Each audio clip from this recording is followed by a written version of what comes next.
let's take a closer look at the GST hike and how the goods and services tax has changed over the years. First introduced at a rate of 3% in 1994, it went up in 2 stages to 5% in 2004.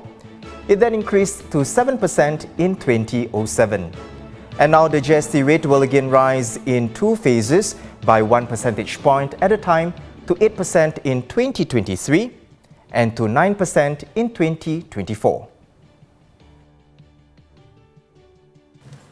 I want to assure all Singaporeans that we will continue to implement the GST in our unique Singaporean way, with features and schemes that support the less well-off. I will continue to absorb GST on publicly subsidized healthcare and education. I will provide town councils with an additional $15 million per year to absorb the additional GST payable on service and conservancy charges. I will not increase government fees and charges for 1 year from 1st January 2023. This will apply to license fees as well as fees charged by government agencies for the provision of services. To cushion the impacts of the GST increase for all Singaporeans, Mr. Wong announced an additional top-up of $640 million to the $6 billion assurance package. This translates into significant payouts over the next 5 years. Every adult Singaporean will receive cash payouts totaling $700 to $1,600. Eligible seniors will receive a special GSTV cash seniors bonus totaling $600 to $900. Eligible HDB households will receive additional USAVE rebates totaling $330 to $570 depending on flat type. All Singaporean children and seniors will receive Medisave top-ups totaling $450. All Singaporean households will receive 2 tranches of CDC vouchers worth $200 each in 2023 and 2024. The vouchers can be used at all participating heartland merchants and hawkers as well as major supermarkets. Now let's find out what the GST hike and the measures to help offset it mean for you, your family and your finances. Over to Olivia Quay, who is with Associate Editor Vikram Khanna. Thanks so much, Harian. So, hello everyone. Associate Editor Vikram Khanna is with me. So, Vikram, this is the announcement that most of us have been waiting for. So, what are the pros and cons of implementing the GST hike in 2 stages in 2023 first, then in 2024? Well, you know, in the run-up to the budget, there were some business chambers and some economists who had asked for the GST hike to be postponed totally till 2025. And there were other economists who said it should be done in one shot, 2 percentage points in one shot.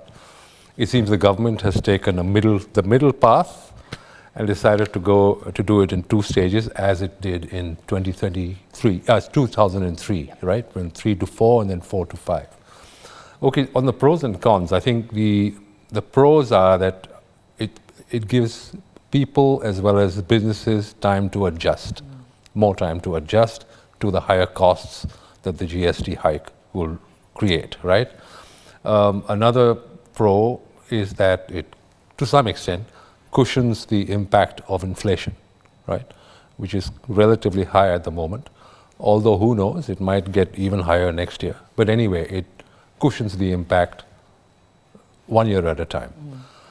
The con is that it's administratively more complex. Okay, that means businesses have to make 2 adjustments to their GST systems. Yep. And the second, of course, is that the revenue gains take longer to kick in, right? You have to wait 2 years for the full revenue impact of the GST.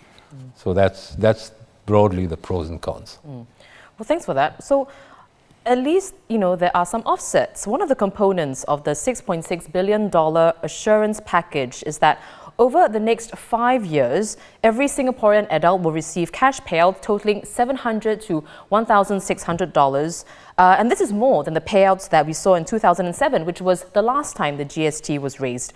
To what extent, though, Vikram, will that take away the sting that Singaporeans will feel when it comes to this hike? Well, to a very great extent, it will. First of all, the package from 6 billion has been enhanced by more than 10%, right? Now, this will cover 5 years worth of the GST increase for middle income and low income households. That is probably the majority of Singaporeans. And then for lowest income households, it'll cover 10 years worth of the GST increase. So that's quite significant in and of itself.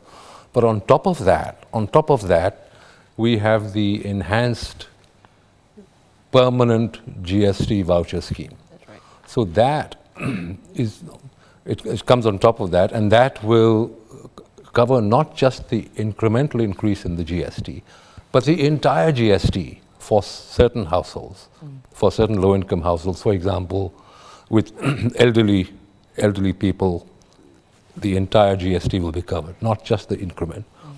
And for a lot of low-income households, at least half of the entire GST, the entire 9% will be covered. So you have those two elements. And so if you take them together, I think the sting will pretty much be taken out for the vast majority of Singaporeans. Well, that's good to hear, but won't the GST hike add to inflation and other cost pressures faced by businesses and Singaporeans? Yeah.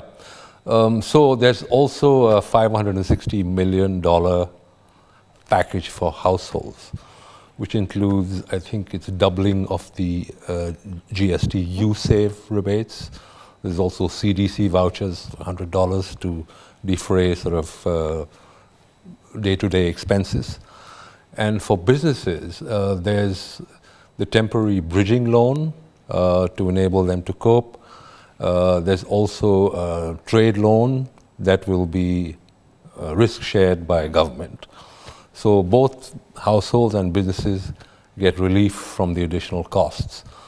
For businesses, by the way, there's also enhancement of the Productivity Solutions Grant, which provides pre-scoped solutions for businesses. And so there'll be subsidies for accounting packages under the PSG. So businesses can avail of that as well. So there's relief from cost pressures for both households and businesses.